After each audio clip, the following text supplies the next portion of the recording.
The times that we live in currently, there is nothing called a static image. Yes, everything is going to start moving, and everything is already moving. Your tom tom tom tom of the Netflix, everything has a sound, everything has a motion to it.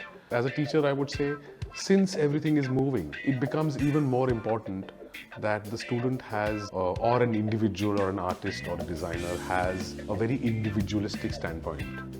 Otherwise, you'll get lost in this chaos of moving images.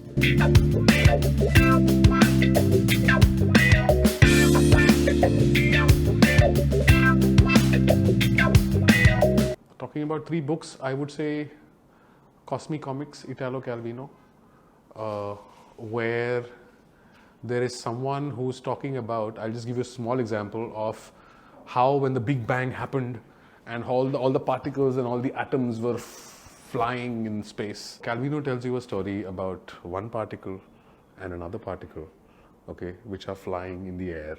And this particle falls in love with this particle and is appreciating her golden hair and all the curves in this, as she flies. At the same time, she's aware or he's aware that by the rules of science, both of them are moving in a parallel space. They will never meet, But there are other particles around that golden haired particle, that this particle is very jealous of.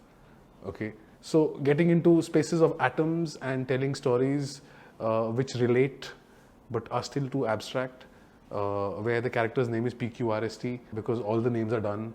I would say Cosmic Comics is mind tingling and mind expanding as far as storytelling is concerned. Another one would be The Midnight's Children, where the approach is that you are the center of the universe, and if you sneeze, there's going to be a riot in Gurgaon, or if you get a cut, there's going to be a riot in Manipur. So anything that happens with you is actually happening to the nation because you are embodying the nation. You are the nation, which conceptually is a cool idea because you are the nation. I mean, who is Bharat Mata? I am Bharat Mata, right? And you are Bharat Mata, right? That way, when it comes to linear narratives and abstract concepts, these stories sort of put them together and turn it into a toffee, which is very easy to consume. Third book would be, I think, 100 Years of Solitude, something which takes, at least it took me 3 attempts to start reading the book. I read 80 pages, didn't get it. Read again 80 pages, didn't get it. Third time I tried and I really got through.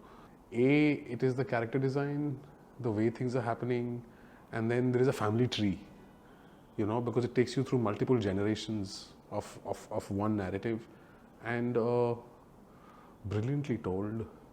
You can see the visuals, and the best thing, as everybody sees a different visual, and but the characters stay with you for life, each one of them. Garcia Marquez is definitely God.